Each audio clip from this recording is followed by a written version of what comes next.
Sri Ganeshaya Namaha. Om Shri Saraswatyai Namaha. Om Shri Gurubhyo Namaha.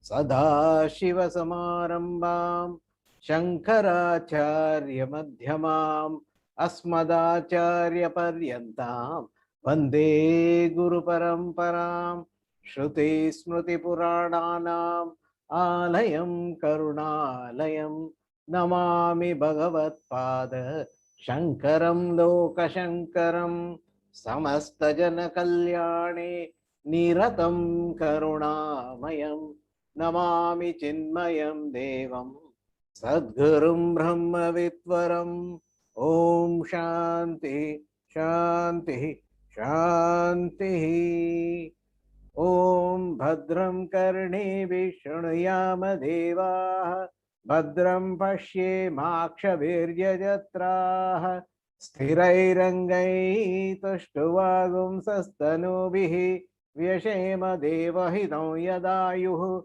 Swasti na Indro Vriddashravaha Swasti na Pusha Vishvavedaha Swasti na Starksho Arishtanemihi Swasti no Brihaspati'r dadatu.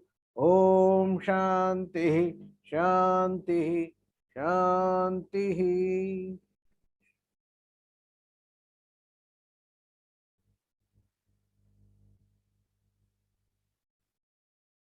That one all-pervading absolute truth, Brahman, in this Upanishad, identified with the creative matrix indicated in the Upanishad as Maya, is denoted by the term Prajapati in this Upanishad.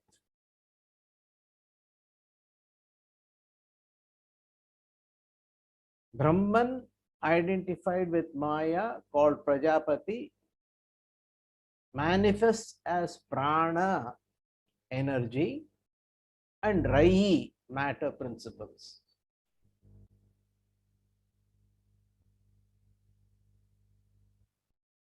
Then, through seeming interactions, this energy principle and matter principle unfolds as the spatial, temporal, and object dimensional identities. The first interaction manifested the sun and the moon principles, and this is related to the spatial dimension of creation. The second interaction between the sun and the moon principle took the form of the year, the month, and the day, which represents the temporal or time dimensional entities. The activities associated with this time division were classified further in this Upanishad as those which liberate and those which bind. Some of them were visionary in nature, long-term, strategic, which is indicated by that associated with the year. Some of them are tactical, indicated by the month, and some of them are to be followed daily, which is to be understood and they are temporary.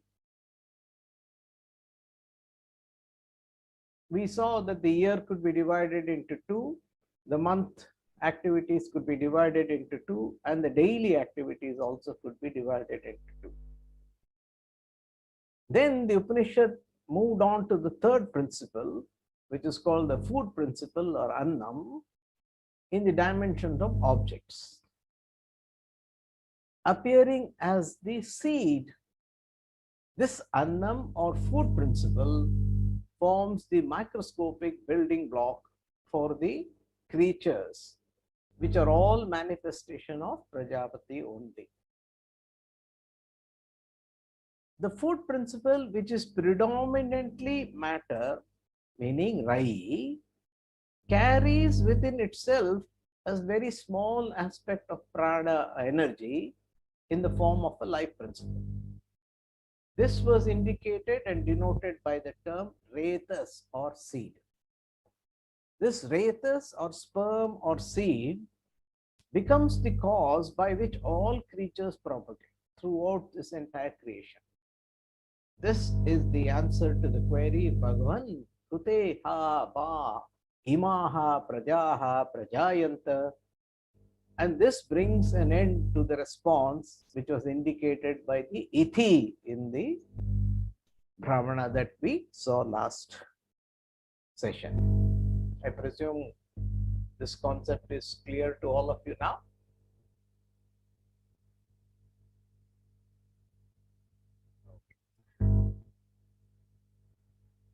So, Upanishad is a science. It is trying to connect that which we are experiencing to that which is not known to us. So, that we are experiencing, it just dwells on it only as an indicative manner and gives us the pointer to that which we do not see or do not perceive, but we have to know.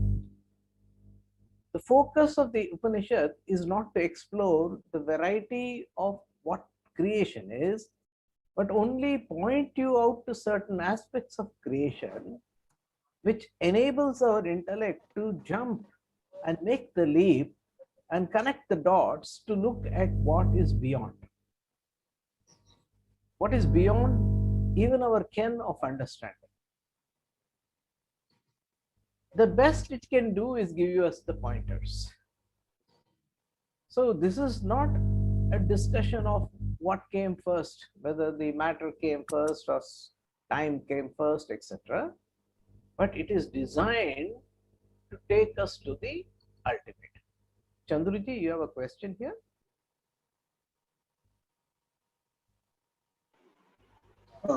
Hariom Swami, sorry to disturb you, but there is an audio problem. Oh. There is a background sound which is coming, which is disturbing.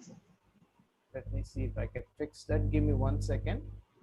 Sorry about that. I think it's a washing machine from somebody's background. That's the sound of a machine. Okay, give me 1 second.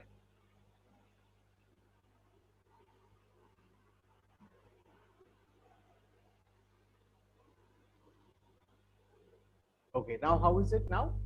Still the sound is coming. Vibration sound is coming. Let me do one thing. Maybe I should just change my computer because I... Hariom. You can put your earplug then the, you have put your earplug. Okay. I've got it, yes. Okay. It's still not better? No, the audio is very good now. It's good now?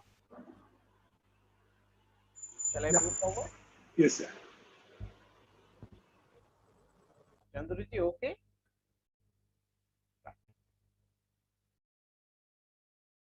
So as I was telling you, the Upanishad is talking about a higher principle than what is visible to us. The objective science in this world is only focused on expanding our knowledge of what we already perceive. But we have not understood it properly, so it dwells deeper and deeper into space, time, and objects. How they came to be, what is their interaction, what is the equation between them, etc. But the scope of Upanishad is not what is perceived by spatial or temporal or object dimensional variations and entities, but it is focusing on that which is beyond all three. The focus is not even on Prajapati, the focus is on Brahma. That we have to keep in mind when we look at Upanishadic knowledge. Otherwise, we will assume that Upanishad is exactly talking about what science or physics or maths or chemistry is explaining to us, and probably these subjects do a much better job of explaining rather than the Upanishad. So that is where we have to stop looking at Upanishad as being on par with science but look at it as something that is going to take us beyond what science is trying to explain. Okay, next slide, please. So in our journey, we saw that the student takes the guru and the disciple and preceptor gain a mental, physical proximity, and through austerity for the body and brahmacharya for the mind and shraddha in the intellect, they actually pose the questions which have been plaguing in their mind. And the first question we saw is, how are creatures created and how are they sustained? So the Guru starts explaining energy and matter as the first pair, luminance and borrowed luminance as the second pair, which is sun and moon principle. Vision of time and activity, higher activities and lower vision, higher vision. And definitely the higher vision is the one which puts an end to the cycle of birth and death. The lower vision will create other pairs, the pair of the month, which is the Shukla and Krishna Paksha, and the pair during the day, which is Ahar and Ratri, which means whether we live with a condition and moderation in our life or we live a life of indulgence. That is what is meant here. Irrespective of what we do, ultimately, when it comes to progeny, it is the material aspect of creation that is propagated, not the energy aspect. Energy is associated with Brahman, closer to Brahman, and therefore that it is what that is more eternal compared to material, which is going through a cycle of birth and death. Now, this moderation in activity is thus the means for liberation, will come out in the next mantra. Out harm. Okay, I'm going to do one thing. I'm going to log out for 1 second and I will join back again. Mahesh, kindly pause the recording. I'll join back and then you can resume again. Okay, that's all.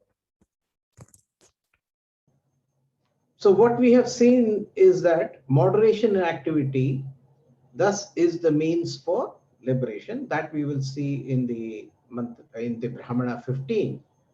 And then the Brahmana 16 continues to define what are the paths for liberation and what is the path to be bound. We'll see that the way these two mantras are connected also will become obvious as we go through it. Let's see the details of these Brahmanas. Okay, let's go ahead.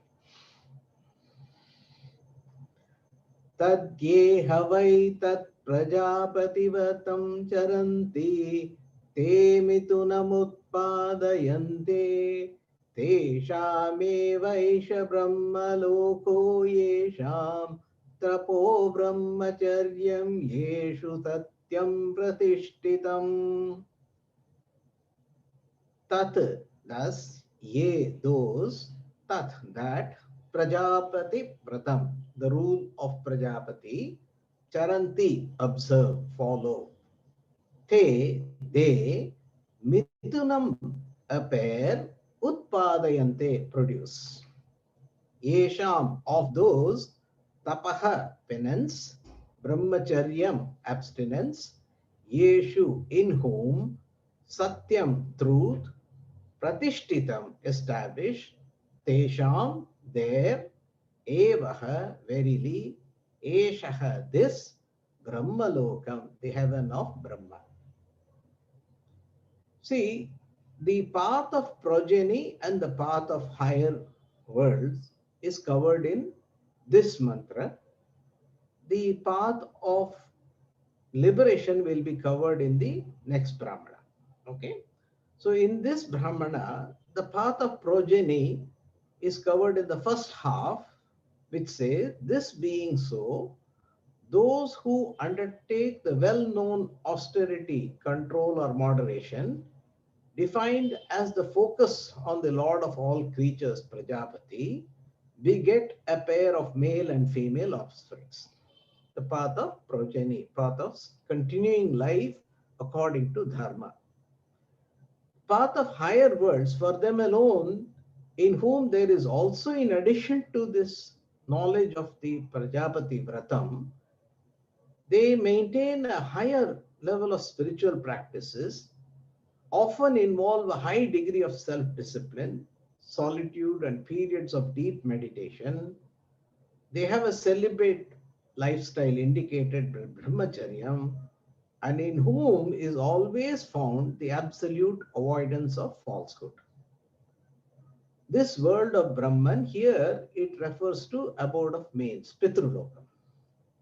So for those who are, in addition to maintaining control in the world outside, inwardly they are maintaining a very disciplined lifestyle indicated by a Vedic way of life.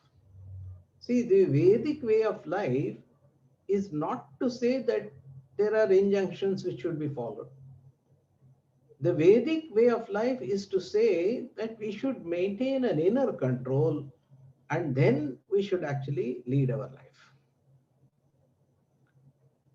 Next slide will become clearer. Let's go into it. That, this being so. What being so? Whatever we have studied and understood so far being so, summarizing, those, who are those? The householders. Havai. Ha and Vai are two indeclinables in Sanskrit, as they call it. And together they call up to our mind some well-known fact. Herein used in the sense of indeed, as is well known. That is the way you have to understand Havai. Charanti means undertake. Tat Prajapati Vratam, that vow of the Lord of all creatures. Ritu Kala Gamanam is what we have to understand as Prajapati Vratam. Why do we say Ritu Kala Gamanam?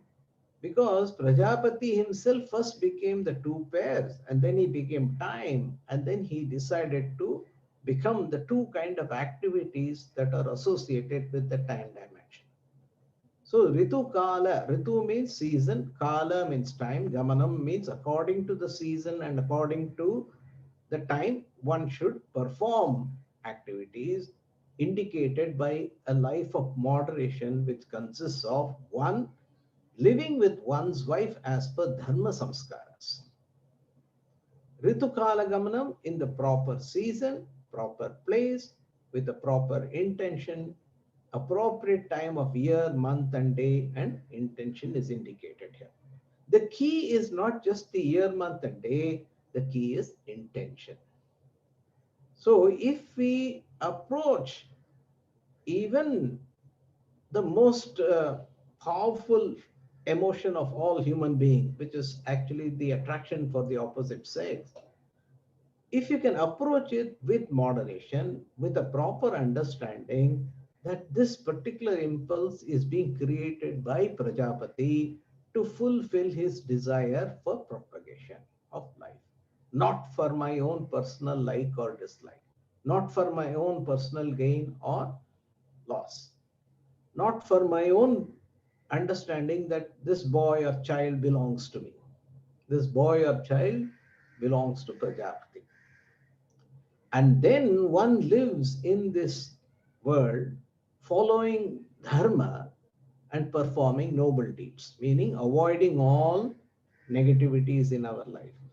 For them, this visible result is they beget Mithunam, pair. Here it means both male and female. So they can get both male and female children. That is what is indicated. And in this chart on the right hand side, if we are not a mumukshu and we are not having a dharmic life, at least if we can moderate our desires, then yes, a life of offspring is assured. But if you decide that you are not going to moderate, then you go back to this like cycle again and again, giving you an option either to become a mumukshu or dharmic or moderate your desire, till at one point of time you realize that that is what I should be doing. So we have to rise ourselves from an uncontrolled animalistic behavior, which is just taking us through birth, desires, unmoderated life, again birth, again unmoderated desire. That cycle is what animals do. Only in human being there is an opportunity to moderate your desires because of the higher knowledge that this entire creation does not belong to me alone. It is Prajapati's desire. It is God's desire. It is Ishvara's sankalpa. That is why I am here at this point in time and space and objects. This is the form I have taken by his desire. And what should I do? I should ensure that his desire is fulfilled. My desires are only his desires. And his desires will be noble, it will not be ignoble, because for him, the entire creation is one single object. Whereas for me, I exist, the world exists, and the people around me exist, they are all different from me. And therefore, we have quarrels, we have issues, we have challenges with our own children, with our own parents, with our own neighbors, with our own relatives. Understand and look at all jivas in this life and moderate your interaction with them. And even in this desire of attraction between the sexes, please moderate it so that you will get offspring, but you will also be able to gain that mumukshutvam, or at least gain a greater desire to become dharmic in life. So you can go through cycle of birth and death if you are evolving. Going through cycle of birth and death without evolving spiritually or at least dharmically is a useless life. That is what is indicated by this Brahmana 1.15. First part. Next slide, please. Tesham, for those who are going through this cycle, but they have turned towards dharma focus. See, earlier the focus was kama. You remember I mentioned there are 4 purusharthas: artha, kama, dharma, and moksha. So far what we saw is the kama pradana life, meaning desire alone is important in my life. Fulfilling of desires is the key to life. But I will exercise moderation because I understand that I am not the one who is desiring, it is the desire of the Lord. So in Karma Yoga, we do that. Ishvararpana Buddhi is what we hear, right? So that Ishvararpana Buddhi in our activities automatically moderates our activity. That we saw in the previous mantra. This is for general grahasthas who are not able to abide in the Vedic lifestyle, which is very difficult, actually, it's not easy. But they can moderate their desires with an attitude that everything is Ishwararpanam. It is only for the sake of the Lord that I'm involving in activities, not for my own personal sake. If you can control that, then gradually it will become easier through a couple of cycles of birth and death to start having a dharmic life. Now, in dharmic life, there are 2 possibilities. We saw no, not a dharmic life, meaning I do not know dharma, at least moderate your desires. But if I know dharma, then there are 2 possibilities. One, I have dharmic desires, or I am totally desireless. So, nishkama is the Sanskrit word used, right? So this says, Tesham eva, for them who undertake all this Vedic lifestyle, which is consisting predominantly of sacrificing ourselves for the sake of the higher cause, and do public good, offer gifts, donations, all that we do today. And many of us are in that category where we always spend our life not just for ourselves, but we actually donate and contribute to the society around us. Not for personal gain. It comes because they're all part of me alone through the ultimate Lord. This unseen result consisting of Brahmaloka, the world of Brahman, which is the world of the moon, the path of the mains, that is Chandrayana. We saw that, right? Chandra path of the moon, right? That moon, they will get it if they have tapas. Tapas means a little degree of austerity in life. You should be able to restrain your life, focusing on what is right and ought to be done rather than what is desired. This ought to be done at this point of time between the cup of coffee and my responsibility to my family. I would rather do my responsibility than run after my cup of coffee. That is called tapas. Rather than, spending and eating like a hog, I will moderate my food so that more beings in this world can share whatever this food is. I will moderate my expenses so that I can save and give back to the society in which I live. All this is tapas only. In in the Karma Kanda portion, this tapas is elaborately described as yajna, yaga, etc. In those days, people did not have such a complex lifestyle like us, so the focus was on tapas and yajna. Brahmacharyam means consisting of not living with one's wife at times other than proper time. Meaning, we just don't indulge in our sensory pursuits unless it is the right time and place to do so. That is very significant because you are able to restrain the impulses of your senses, which is called dhamma in Sanskrit. In the sixfold wealth, you will see there is a term called shama and dhamma, right? Dhamma is what is called as brahmacharyam here in this context. Yeshu, in whom again satyam, truthfulness, avoidance of falsehood is ever present. But I don't even say that there is a need for me to be true. I don't say I should be true because it will benefit anybody. You say I will be true because it is my nature. That is what is meant by satyam here. Satyam means to be truthful is my nature. Why? Because I am truthful, nothing else, no other reason, not because it is going to benefit me or others, etc. That is called Satyam. For them, this world of Pitrulokam is ordained. Why Pitrulokam? What is lacking in their noble lifestyle? What is lacking in their noble lifestyle is that mumukshutvam, which is the impelling force for liberation. They still believe that this world is real and this world has got joys and sorrows in it. So that difference in the attitude makes them decide whether they are going to go for liberation or they are going to go to Pitralokam.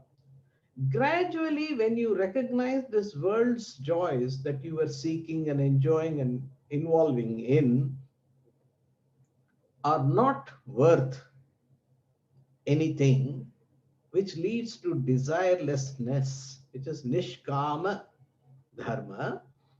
I do dharma because it ought to be done. I have no personal desires in even following dharma. That desirelessness also will give rise to liberation, but that liberation is called krama mukti. Why is krama mukti in that yes on the top part of the diagram says liberation is attainable. But why krama mukti? It is krama mukti because you still believe I should follow dharma. That I is still in you. Therefore, only krama mukti. Only Brahmaji can remove that I-ness in you in his proximity. That is why dharmic lifestyle leads to krama mukti if you can avoid desires or selfish activities. But if you still moderate between desirelessness and desires, noble desires here, we are talking about noble desire, you will continue through Pitralokam, come back and get another chance to become mumukshu or become desireless, depending upon the spiritual evolution of that jiva. Okay, now next slide, please. The Upanishad moves on to the 16th Brahmana. तेषाम् एषो विराजो ब्रह्मलोको न एषु जिह्मनमृतं न माया च इति प्रश्नोपनिषदि प्रथमः प्रश्नः. This is the end of the first query in Prashnopanishad. Yeshu, in whom, jihmam, deceit, anrutam, which is falsehood, na, not, maya, guile or delusion, cha and na, not, tesham, there, asau, that, viraja, pure, brahmalokena, the world of Brahman. There is a difference between Pitrulokam, there is a difference between Brahmalokam and that which is called pure Brahmalokam, Viraja Brahmalokena. Viraja means pure.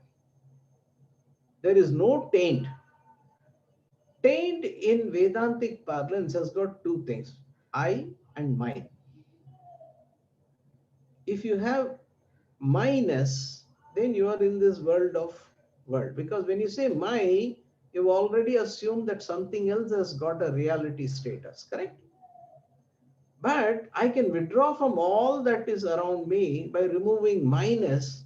But if I still hold on I, then you are still bound. So this pure Brahmalokam is when you give up both I and mine. When you give up mine, you will reach Brahmaji. See, Brahmaji does not have any personal desire. He wants this entire world to be created, sustained, and resolved. He is not doing it because he has got any personal like or dislike in any particular aspect of it. He is doing it because he says, I have to do it. Why? The scriptures have said so. But he still has that I notion. Ishvara has an I notion, that is why he is wielding Maya. One who rises above even this I notion, however noble it may be, such a person alone gets the world of Brahman. That is what is indicated by the term Viraja Brahmalokena here.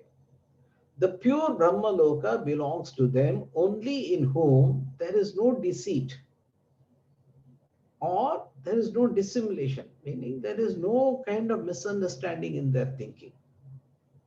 See, evolution can really be progressive only in those who have given up all negativities in themselves. Deceit, falsehood, dissimulation, all these things are only to believe that there is something other than me to which I have to get engaged in. For them, this taintless world of Brahman in whom there is no crookedness, no falsehood, and no dissimulation is what this Brahmana is telling. And thus ends the Upanishad. But we'll see this Brahmana a little bit more in detail. Let's go to the next slide, please. This brings us to the famous chart which we left in the last Brahmana. Now we are talking about one who is a mumukshu. One who believes that this world has got nothing for me, I only want that absolute truth. A person who has got moksha pradhana as his goal, not dharma, not kama, not definitely not artha, of course. And this is indicated in this Upanishad in the earlier part by the northern path, Uttarayana, correct? You remember we studied that? And that is the path of the sun, meaning indicated by that aspect of Prajapati, which is towards uplifting our identity towards the Brahman himself, which consists of self-identification with prana and is viraja, pure, not tainted like the lunar Brahmaloka. Lunar Brahmaloka is tainted because the material aspect of Prajapati is pulling it down. Not subjected to waxing and waning. Asau, that one, Tesham, is for them, for whom it is being clarified that it is for those, na yeshu jihmam, those who do not have any deceit, no crookedness. See, typically householders in whom sometime or the other there is an inevitable desire, inevitable exigency to cross the boundaries of dharma. It comes, that is called path of pleasant and path of goodness, opens up for householders. And when they seek the path of pleasant, there is always a possibility, a contingency, because in their life contradictory interactions are there.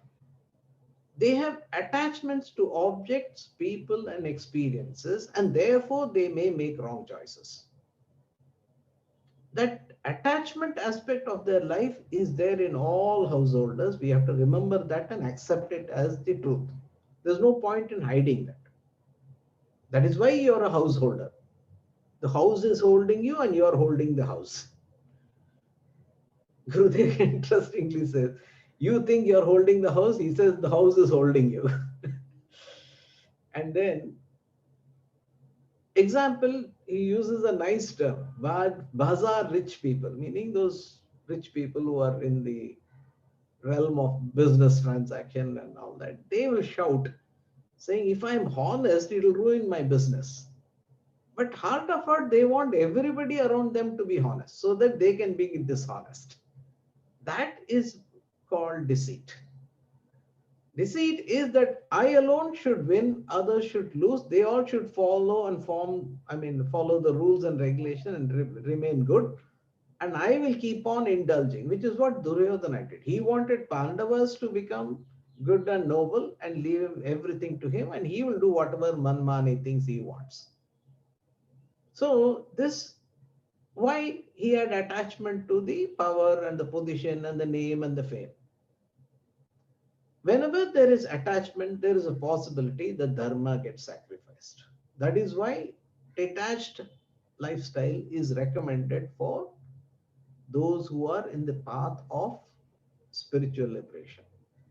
Deceit is a declaration of the physical cowardice in the individual, meaning that I am internally not bold and therefore I follow deceit. Deceit is only when you don't have absolute faith in yourself.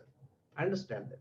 One who is very sure of himself will never follow deceit. Deceit is to assume other person is better than me. Therefore, I need to do something, right? Whereas one who believes that he is right will never think of other person at all. He will just follow what is right. This is the mental crookedness that has to be avoided, and this is something that creeps into people who have attachment. Again, we are talking about householders.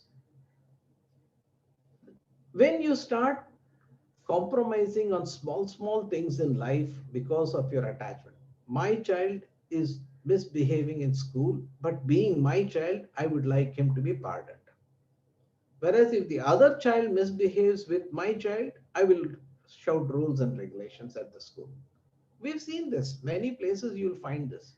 When it comes to mine, all rules will be dropped. There is an interesting joke. It says that if it is my daughter-in-law, she takes bath every week. And if it is my daughter, she takes so frequent bath every year. It means once a year she does, but the tone tells you what the difference is. That desire to moderate our behavior, not for the right way of living, but for personal gains and loss, is called deceit. And we lead to excessive attachment to objects, people, and experiences is the cause for it. When we have too much attachment, this will be the result. And Gurudev says it incorporated falsehood, meaning you have made that falsehood your way of life. It is very difficult to come out of that when you have made it as acceptable to you. Duryodhana says that famously in Mahabharata. He says, I know dharma, but I cannot follow it. And I know adharma is to be avoided, but I cannot resist following it. That is called incorporated falsehood. That is why he had to be put to an end, and which happened naturally. It robs one of the capacity to execute and achieve great things in life. And when we read all this, I'm sure all of us, you would be thinking back, looking at our own lives and say, oh, we made all those mistakes. Now I understand it. Let's not regret for the mistakes of the past. Don't look at anything that you have done past. This is only knowledge now. It only tells you if you've done mistakes in the past, understand they were out of some compelling attitude in you, but now you are not all that because your focus is mumukshutvam, the liberation. The moment your focus has shifted, dharmic and desire moderated life is not even prescribed for you. Why so? Let's see it in the next slide.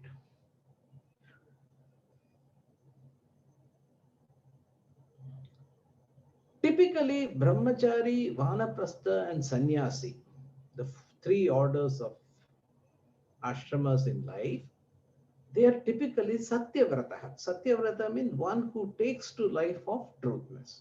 Why? Because they don't have any need for falsehood. Brahmachari is only learning, so he is open. You see how children are so innocent, and it's love. We all love to watch them because they represent what we should have been. And Vanaprastha has experienced life, he has no more desires. Sannyasi has taken to this path of detachment because he realizes his goal is not worldly gains. So all three of them are Satyavrata.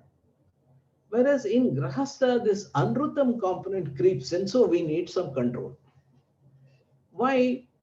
Because of life situations. So Grahastha's life is actually more difficult than Brahmachari and Vanaprastha and Sannyasa. Believe me, we are Arjunas in battle, continuously battling.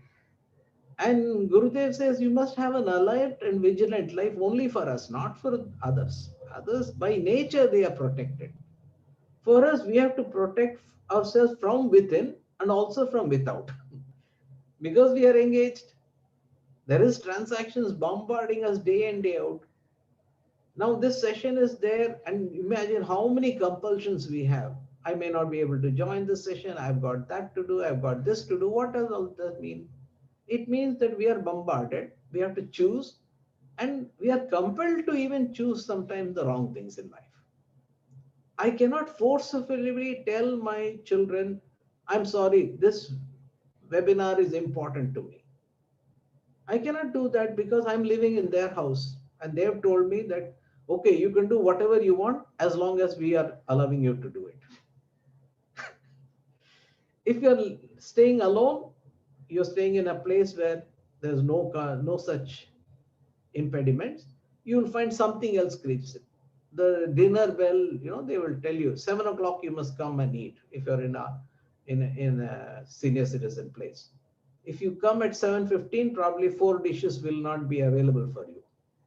Imagine the mind, it will constantly look at Anrutam. Let me give an excuse and walk away from this because anyway I can catch up. But food and other things I cannot catch up because they are time driven. They are temporal objects, right? Time lost is time lost. So we always are controlled by time, we are controlled by objects, and we are controlled in space. If I am not here in the ashram, my mind wavers. If I am not available at the time when the session starts, my mind has gone away. Unlike householder, there is no reason for guile or the effect of maya, which is delusion, in the life of a brahmachari, vanaprastha, and sannyasi. Guile is a kind of a false behavior, pretending publicly to be one way and actually being the opposite. See, typically what happens in a householder's life is we present something outside and internally we are something else. Why are we presenting something outside? Because we have attachment to people, objects, and experiences. So we tone our behavior to match the counter expectations from those objects, people, and experiences. So what we do is, even though I'm dishonest, but I am sitting in front of Bhagwan's Murti, I will pretend to be honest. And as long as everybody agrees that I look honest, my job is done. I don't have to be honest. I have to only look honest. This is a householder's view in life. I should be looking to be a Vedantin. I don't have to be a Vedantin. I should be respected as an elderly, knowledgeable person. I don't have to become knowledgeable. And when these pretensions fall off one by one through life experiences, we become miserable. The ability to sustain an image against a contradictory lifestyle is going to be pain for us. And that is why we all get ailments, not because of there is any physical problem. It is our own mind fighting against our own principles. Maya. In Brahmachari, Vanaprastha and Sannyasi, no faults exist because there's no occasions for them. Whereas when we start making small mistake, they get compounded. One mistake leads to another. And at one point of time, we realize we're not in control at all. And then finally you say, I'm fed up with this world, and you will run into Vanaprastha if you're in a Grahastha. When you realize that actually you are not in control, till you actually pulled yourself away from this world. The Brahmachari, Vanaprastha, Sannyasi, they could gain the untainted world of Nirguna Brahman, and depending upon the consonants and the disciplines they take, which is called sannyasi. Or if he is a brahmachari or vanaprastha, they can also reach the world of Saguna Brahma and get Krama Mukti, is what is indicated in this thing. And a grahastha who adds penance, control, and moderation and truthful into their life will get the cycle of mains, which means they can actually be reborn and become a vanaprastha, sannyasi, or brahmachari in their life as they go through this cycle. Otherwise, they will keep getting children, produce at best. That's all. This is a summary of entire 4 ashramas in the context of what it is and what it should be. The Upanishad is not going to mince words. The Upanishad is not going to tell you anything which is wrong. It has painted the picture. Now we have to figure out where we are in this picture. The good thing is we don't have to be disheartened wherever we are, because there is a way out to go to the path, provided you know what to do.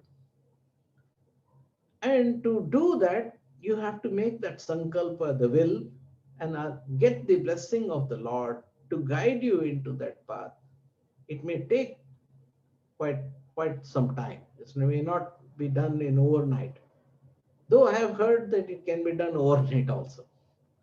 There are cases in Puranas where overnight a person has become, Daku became a great scholar.